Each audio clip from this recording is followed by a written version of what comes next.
Hi, everyone. Let's start with a story. My first job as a developer, if you can call it a real job, was when I turned 18 and got enlisted to the Army. And there, my very first big project as a fresh junior developer, someone thought it was a good idea, was to let me write this big platform with a big API that would be used for about a decade. And being a junior, I was looking at it and I was thinking, okay, writing an API, how much different is it from writing any other piece of code, right? You can probably guess I was wrong. And I found out in a not so nice way when it just started. I realized that if you provide developers with an API they don't like, with the developer experience that they think is suboptimal, they're gonna let you know. They may use harsh words, they may be nicer, but they let you know. And I think that's because, just a sec. I think that's because we as developers, we really need to make sure that every other developer gets the experience they're expecting. We need to treat each other with professionalism and respect and make sure we provide what needs to be done. And if we don't do it, we're going to end up on slides like these. Now, better developer experience is something that I'm sure everyone here in this room actually cares about. We're at an API conference, so I'm sure you care about it.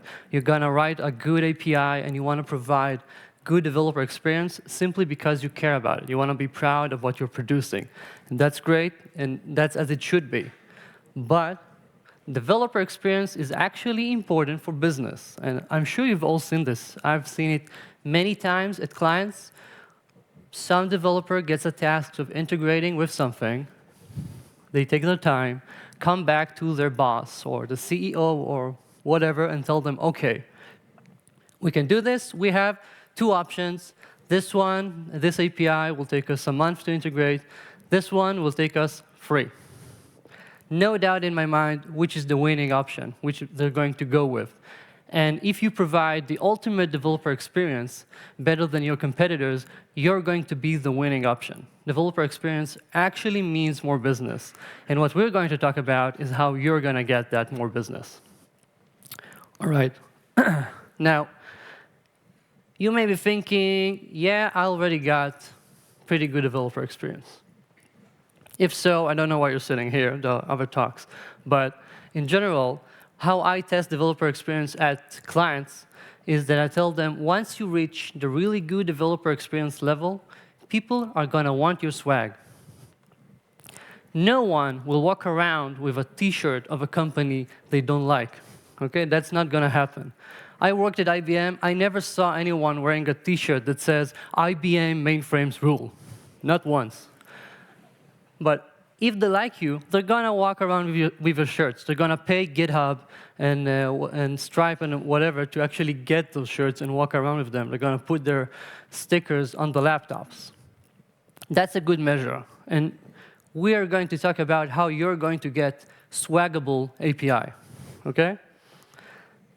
The first point, and this is the most important point for as much as I care, if you remember just this, when I move on to point number 2, you can leave, get an extra 5 minutes out. The first point is that you need to decide and optimize for your time for the first win someone gets with your API.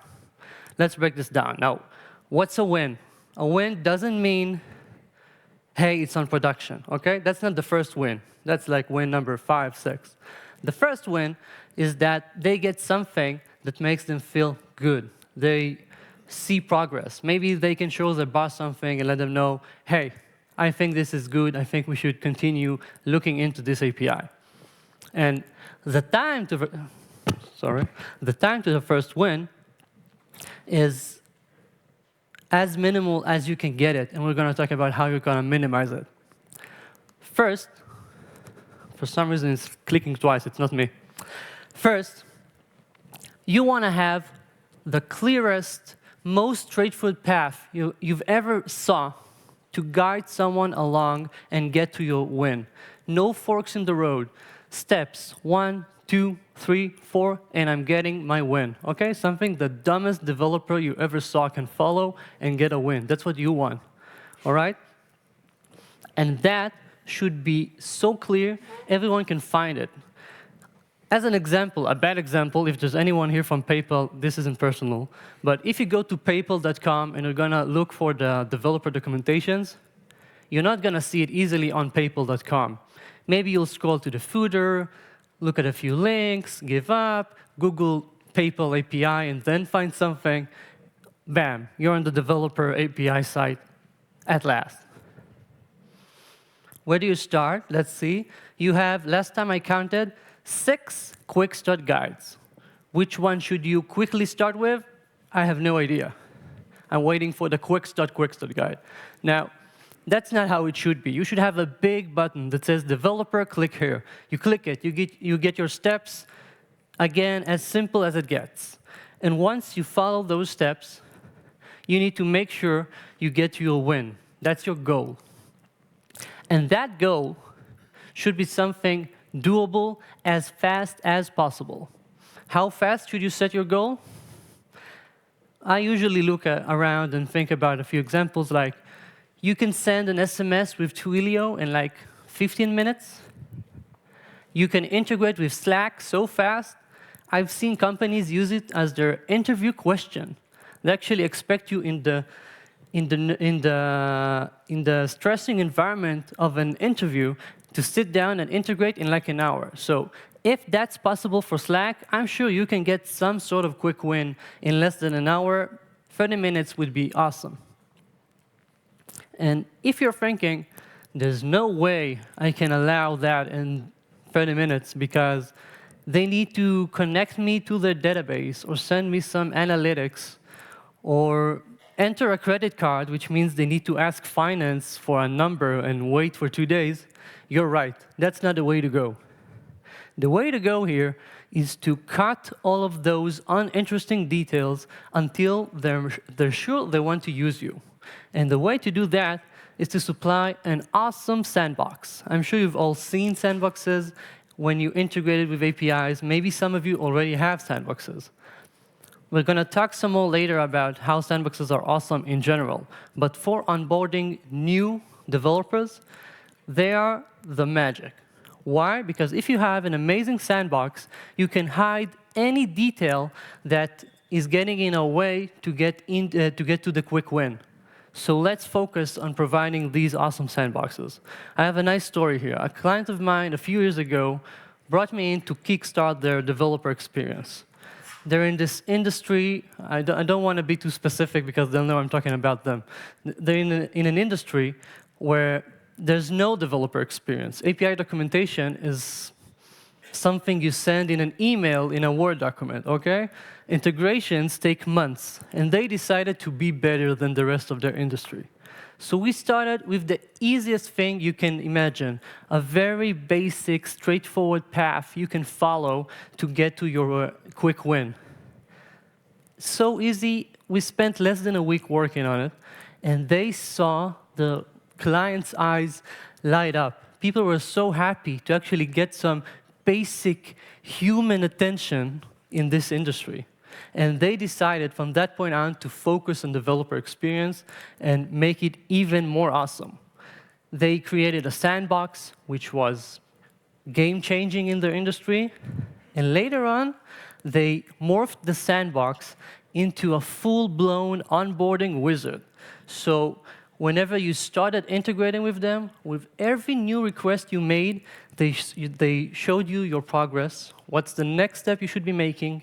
If you made any mistake along the way, like, hey, you're using the wrong date format, or you're missing that field, they coded all those things up so you can see it as you're going along. And if that sounds like a lot of work, well, it is work, but it paid off in dividends because the developers had to spend way less time hand-holding whenever they onboarded new clients. The clients loved them, and I'm pretty sure no one will ever leave them because if they look at the competition, they're going to throw up. And again, tying this back to developer experience, meaning better business, they actually get more revenue from every client simply because integrations now take like a month less. So that's a month extra revenue from every client like that. Developer experience matters, and this is our point number 1. Again, you can leave now if you remember. You want to time as quickly as possible to get to your quick win and do whatever you need in order to move all the uninteresting details to the side. All right. Number 2 is that you must treat your APIs as a first-class product, which too many people neglect. For example, we just talked about our time to win and that first onboarding experience. If you're working on a regular product, like an iPhone app, you'd find someone in the street, hand them the phone, see how they react, whether they are able to fill up your first conversion funnel and see how to use the app. Basic stuff, right? Pretty much no one does it like this for APIs. You should be bringing people that never use your API and have them do your quick path and see if they get to their goal in the time you think makes sense. Okay? You need to actually measure what we just talked about. Of course, you need to have amazing documentation, something that developers would actually like to use and not be angry whenever they need to check it. We all know that. But more than that, you need to develop your APIs from the point of view of your users. All right? That means that if you're working on a new feature, what you should be doing is actually starting by updating your demo apps if you've got them, writing all the documentation first, and only then, once that makes sense, go and implement it, right? That means that you're making sure that your APIs are what suits the customer, your developers best, and not what was easiest for the team to implement that week, okay? This is kind of test-driven development, but brought into the development of your APIs, and this is how real products are made. You look at your users' needs, in this case developers, and only then go and code up whatever you need to code up. We need to focus on them and not on us and what we feel like doing.